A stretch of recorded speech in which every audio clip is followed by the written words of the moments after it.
Assalamualaikum warahmatullahi wabarakatuh. Perkenalkan kami dari kelompok 6 yang akan membahas tentang perusahaan PT Unilever.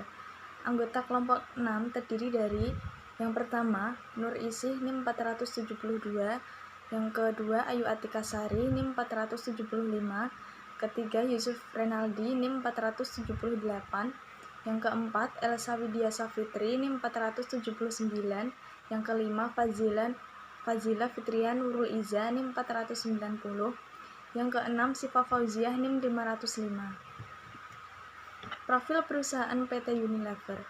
Unilever merupakan perusahaan multinasional yang berkantor pusat di Amsterdam, Belanda, yang didirikan oleh salah satunya Antonius Johannes Jardens. Unilever juga memiliki lebih dari 400 merek dagang. Unilever NV dan Unilever PLC beroperasi di bawah satu nama dan dipimpin oleh dewan direksi yang sama. Unilever memiliki pusat riset dan pengembangan di Inggris, Belanda, Tiongkok, India, dan Amerika Serikat. Unilever memiliki anak perusahaan yaitu PT Anugrah Lever, PT Teknopia Lever, PT Knur Indonesia, PT Sarali Bodycare Indonesia. Sejarah perusahaan PT Unilever. Unilever Indonesia yang didirikan pada 5 Desember 1933 sebagai Lever Zeep Fabrieken NV di Jakarta.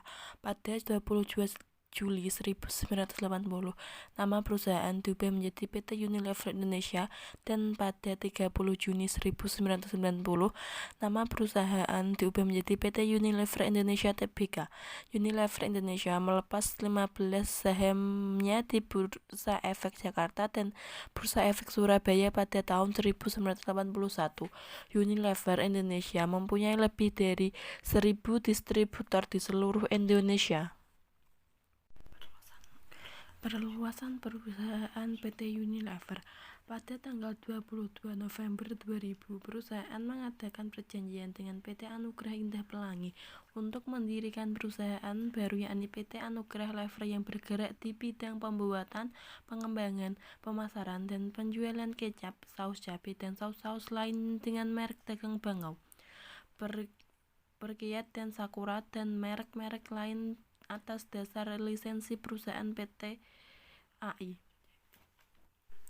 Dalam rapat umum luar biasa perusahaan pada tanggal 8 Desember 2003, perusahaan menerima persetujuan dari pemenang saham minoritasnya untuk mengakuisisi saham pada PT Knor Indonesia dari Unilever Overseas Holding Limited. Akuisisi ini berlaku pada tanggal penandatanganan perjanjian jual beli saham antara perusahaan dan Unilever Overseas Holding Limited pada tanggal 21 Januari 2004. Penggabungan ini sesuai dengan persetujuan Badan Koordinasi Penanaman Modal dalam suratnya nomor 740 atau 33 atau PMA atau 2004 tertanggal 9 Juli 2004. Misi perusahaan PT Unilever. Visi, creating a better future every day, yaitu menciptakan masa depan yang lebih baik setiap hari. Misi, 1. Menjadi yang pertama dan terbaik di kelasnya dalam memenuhi kebutuhan dan aspirasi konsumen.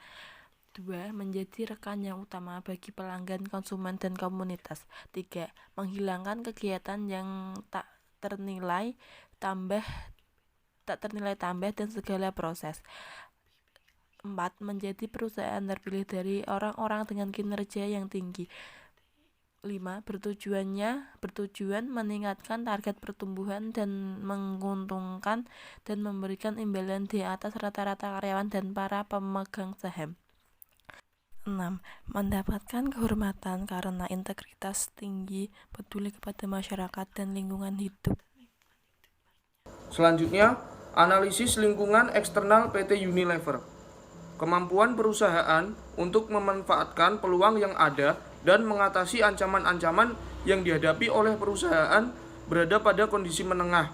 Berdasarkan hasil perhitungan matrik EV, terlihat bahwa stabilitas ekonomi relatif baik dengan jumlah skor 0,428 merupakan peluang yang sangat besar untuk dimanfaatkan oleh PT Unilever Indonesia dalam meningkatkan penjualan. Faktor eksternal PT Unilever.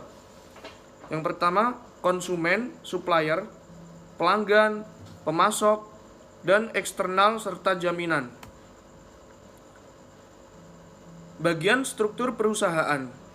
Yang pertama, Dewan Komisaris, Presiden Komisaris, Komisaris Independen, Direksi, Presiden Direktur, Eksekutif Direktur, Direktur Non-Eksekutif, Unilever Eksekutif, Chief Executive Officer, Kepala SDM Petugas, Kepala Riset Development Officer, Chief Financial Officer, Presiden Personal Care, Chief Operating Officer, Kepala SDM Petugas, Pasokan Petugas Rantai Kepala, Chief Marketing dan Chief Komunikasi, Senior Pejabat Perusahaan, Chief Auditor, Legal Officer Kepala, Kelompok Sekretaris, Kelompok Pengendali dan Karyawan. Analisis SWOT PT Unilever. Yang pertama, strength atau kekuatan. Strategi promosi produk PT Unilever yang efektif dengan menampilkan model-model yang tipikal muda, berkulit putih, berambut panjang, sehingga memacu konsumen, atau lebih spesifik ke perempuan untuk membeli produk tersebut agar dapat mengalami sendiri hasil yang diterima si model dalam iklan tersebut. PT Unilever gencar di misi sosial, sehingga kedekatan dengan konsumen dapat terus terjaga. Hal ini terlihat dari pembelanjaan iklan dan promosi yang telah mendorong pertumbuhan penjualan di tengah pasar yang kompetitif. Pemimpin pasar consumer goods di Indonesia memiliki tim yang terdiri dari orang-orang yang berdedikasi, terampil, dan termotivasi di segenap jajaran. Selanjutnya akan disampaikan oleh teman saya. Terima kasih. Weakness atau kelemahan. Pertama, rendahnya respon pasar terhadap produk-produk tertentu. Yang kedua, jumlah karyawan yang tabun. Yang ketiga, birokrasi yang panjang karena kebijakan sentralisasi yang menyebabkan Unilever Indonesia tidak bisa begitu saja memutuskan sesuatu. Yang keempat, lambatnya konsolidasi intern dalam pengambilan keputusan. Dan yang terakhir, mayoritas produk Unilever memiliki entry barrier rendah. C. Opportunities atau kesempatan. Pertama, adanya stabilitas ekonomi yang relatif baik dengan pertumbuhan yang menggembirakan bagi ekonomi Indonesia sebesar 6,3%. Yang kedua, pertumbuhan ekonomi yang kuat di wilayah pulau-pulau seperti Sumatera, Kalimantan, Sulawesi, dan Papua. Yang ketiga, tingginya kepuasan konsumen terlihat dari predikat prima indeks kepuasan konsumen. Dan yang terakhir, banyaknya pemain pasar nasional yang belum memiliki cara produksi kosmetik yang baik. D. Ancaman atau threats. Yang pertama, adanya kenaikan biaya bahan baku dan bahan kemasan seperti minyak kelapa sawit, gula kelapa, dan bahan berbahan dasar petroleum yang disebabkan oleh kenaikan harga minyak, bahan kimia, dan komoditas lainnya. Yang kedua, tidak stabilnya nilai tukar rupiah terhadap mata uang asing. Yang ketiga, melemahnya daya beli konsumen. Keempat, rendahnya infrastruktur yang memadai berupa jalan yang menyebabkan tingginya biaya pemasaran produk. Yang kelima, adanya tren perubahan gaya hidup masyarakat dari produk tradisional sampai ke nasional menjadi produk luar negeri. Dan yang terakhir, produk pesaing dengan harga lebih rendah. Materi yang berikutnya, analisis implementasi strategi pada perusahaan PT Unilever. Salah satunya adanya diferensiasi produk, yaitu strategi bersaing di mana menekankan pada kreativitas yang tinggi dalam menciptakan keunikan produk yang lebih menarik, sejuk, aman, nyaman, menyenangkan, karyawan yang ramah, terampil, berwawasan, dan mampu mewujudkan dalam keseharian sehingga lebih diminati oleh konsumen dibandingkan dengan produk pesaing lainnya. Pada diferensiasi produk, Unilever mempunyai strategi winning with brand and innovation. Kuncinya adalah pengembangan produk baru dan tepat guna, terutama pada kategori hair, wall grooming, home and personal, serta food and beverage di tahun lalu. Pimpinan harga rendah. Dengan menjaga harga yang rendah dan rak-rak diisi dengan baik, menggunakan sistem pengisian kembali persediaan yang melegenda, Walmart menjadi pemimpin bisnis eceran di Amerika Serikat. Sistem milih Walmart mengirimkan pesanan atas barang dagang baru secara langsung kepada pemasok ketika pelanggan membayar pembelian mereka pada kasir. Terminal titik penjualan mencatat kode barang setiap barang yang melewati kasir dan mengirimkan transaksi pembelian langsung kepada komputer pusat Walmart. Segmentasi produk.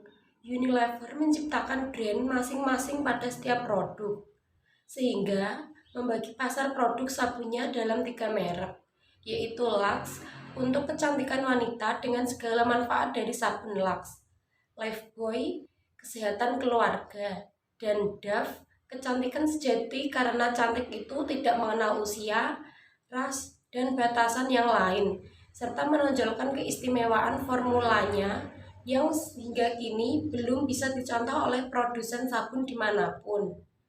Atau bagaimana Sosro membagi konsumennya berdasarkan jenis produk teh botol Sosro umum.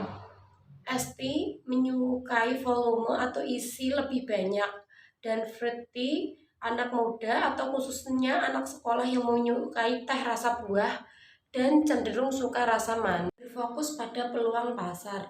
Produk Unilever menggunakan sistem informasi pelanggan yang berbeda dengan yang lain. Produk masuk ke dalam pasar dengan cara mempromosikan barang-barangnya dengan cara terjun langsung ke masyarakat dengan bukti-bukti kualitas secara real. Misalnya, dengan diadakannya perlombaan kepada masyarakat, perbandingan antara produk Unilever dengan produk-produk pesaing lainnya. Keakraban dengan pelanggan dan pemasok. Menggunakan sistem informasi untuk memfasilitasi akses langsung dari pemasok terhadap jadwal produksi dan bahkan mengizinkan pemasok untuk memutuskan bagaimana dan kapan mengirimkan pasokan kepada pemasok. Selain itu, Unilever juga melakukan tanya jawab konsumen dan membuat suara konsumen tempat para konsumen mengeluh dalam PT Unilever Indonesia. Promosi yang dilakukan paling banyak melalui media elektronik, juga melalui media cetak, sponsorship, mengadakan event-event. Strategi penjualan. 1.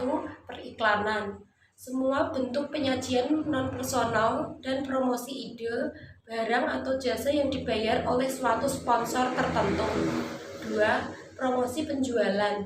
Berbagai insentif jangka pendek untuk mendorong keinginan mencoba atau membeli suatu produk atau jasa. 3. Hubungan masyarakat dan publisitas. Berbagai program untuk mempromosikan dan atau melindungi citra perusahaan atau produk individualnya. 4. Penjualan secara pribadi. Interaksi langsung dengan satu calon pembeli atau lebih untuk melakukan presentasi, menjawab pertanyaan, dan menerima pesan.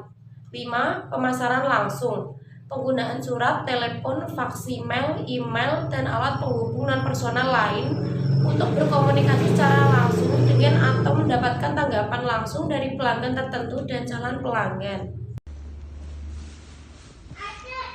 Saya akan melanjutkan menjelaskan strategi tingkat korporasi atau korporat.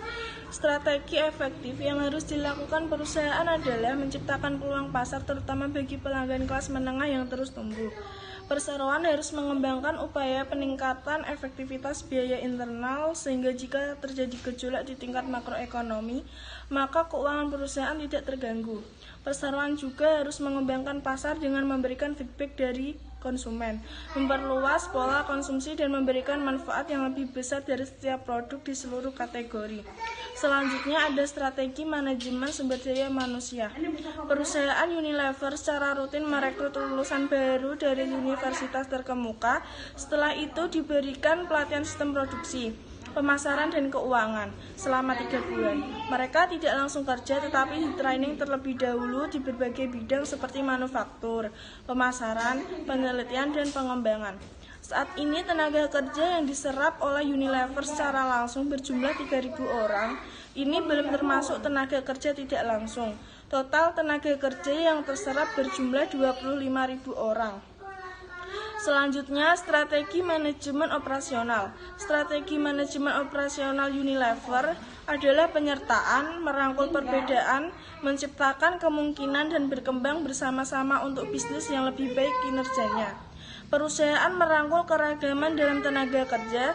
Ini berarti memberikan perhatian penuh dan adil kepada semua pemohon dan pembangunan berkelanjutan, semua karyawan tanpa memandang jenis kelamin, kebangsaan, ras, kepercayaan, cacat, atau status sosial. Dan yang terakhir ada kesimpulan dan saran. Kesimpulan pada PT Unilever adalah perusahaan multinasional yang memproduksi barang konsumen yang bermarkas di Rotterdam, Belanda. Perusahaan ini didirikan tahun 1930.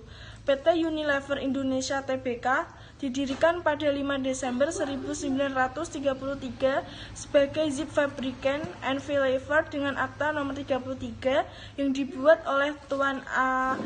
van Ophuijsen, notaris di Batavia. Perusahaan ini mempekerjakan 206.000 pekerja, memproduksi makanan, minuman, pembersih, dan konsumen pribadi.